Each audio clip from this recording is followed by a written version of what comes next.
मित्रांनो, पार्टी करायची आहे तर मग चला ना, सोलापूर बरोबरच विजापुरात प्रसिद्ध असलेल्या चाचा मच्छी ढाब्यावर. चाचा मच्छी ढाबा, विजापूर रोड, टाकळी, सोलापूर. संपर्क 9765 066 495. सोलापूर जिल्ह्यातील ज्या साखर कारखानदारांनी ऊस बिल जमा केले नाही त्यांच्यावर कायद्यान्वये कारवाई करावी व त्यांचे बिल व्याजासहित जमा व्हावेत, याबाबत राजमाता जिजाऊ प्रतिष्ठान यांच्या वतीने जिल्हाधिकारी सोलापूर यांना निवेदन देण्यात आले. मागच्या गळीत हंगाम 2023 पासून साखर कारखानदारांनी शेतकऱ्यांची थकीत बिले अद्याप तारखेपर्यंत जमा केली नाहीत.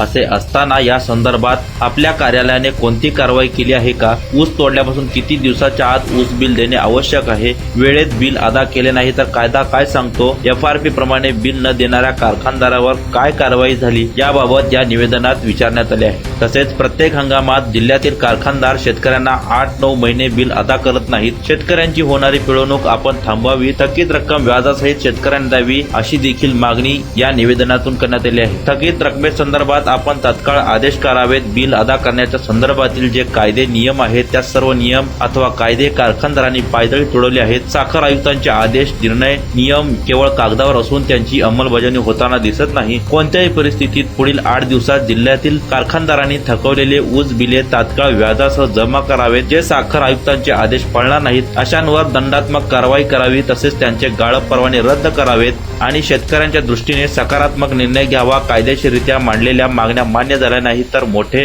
शेतकरी आंदोलन, उपोषण करू, असा इशारा या निवेदनातून देण्यात आला आहे. नमस्कार, मी विश्वजित बिराजदार. मागील 2 दिवसापूर्वी आपण गोकुळ शुगर कारखान्यावरती आपण त्या ठिकाणी आंदोलन उभं केलं होतं. त्याच संदर्भात आपण जिल्हाधिकारी कार्यालय, माननीय जिल्हाधिकारी कार्यालयाला भेटायला आलो होतो.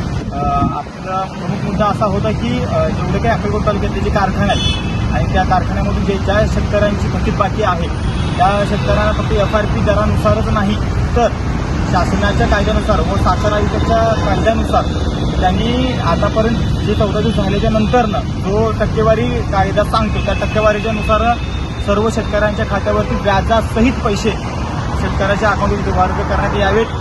या मागणीकरता आपण जिल्हाधिकाऱ्यांशी आता आपण भेट घेतली आणि त्यांनी तात्काळ संबंधित अधिकाऱ्यांना बोलवून त्यांनी त्या सर्व सूचना आदेश दिलेले आहेत की संबंधित कारखानदाराला बोलवून घेऊन तात्काळ मिटिंग त्यांनी या ठिकाणी लावलेली आहे आणि त्याच संदर्भात सर्व माहिती आपल्या त्या ठिकाणी परत बोलवून ते जिल्हाधिकारी साहेब देणार आहेत. तरी मी तालुक्यातील किंवा जिल्ह्यातील सर्व मी शेतकऱ्यांनी सांगू इच्छितो की आपला हा प्रमुख मुद्दा आहे की मागील बऱ्याच दिवसापासून आपल्याला हे आपल्या FRPसाठी लढावं लागलं. तर आज फक्त FRP मागत नाही तर आपल्या हक्काचं जे काही व्याजदर आहे ते व्याजदर पण आपल्याला मिळालं पाहिजे. कारण कोणतीही बँक आपल्यासाठी थांबत नाही, कुठलाही हप्तेदार आपल्यासाठी थांबत नाही. तो व्याजासहित आपण त्याला परतावा करतो तर आपल्यालाही व्याजासहित आपले पैसे मिळायला पाहिजेत. आणि या संदर्भात कारखानदारांनी व किंवा सर्व अधिकाऱ्यांनी सुद्धा तात्काळ याच्यावरती कार्यकारात जे काही त्यांची प्रोसेस आहे ती करून घ्यावी.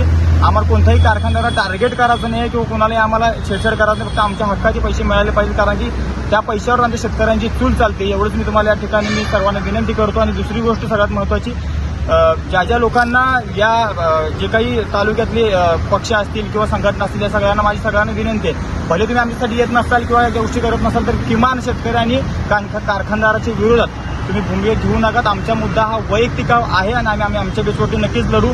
आणि दुसरी गोष्ट मला शेतकऱ्यांना सांगायचं, जरी हे सगळे पक्ष संघटना जर आपल्यासाठी उभारले नसतील तर आज मी शेतकऱ्याचा मुलगा म्हणून किंवा आज जरी तुम्ही आमचे सगळे वडीलधारी असाल, तुमचा एक मुलगा म्हणून तुमची सर्व शेतकऱ्याची मुलं तुमच्यासाठी आज उभारलेली आहेत एवढं सांगतो. आणि कुणी धीर सोडू नका, लवकरात लवकर आपलं व्याजासहित बिल तुमच्या खात्यावर जमा होईल एवढं सांगतो. धन्यवाद.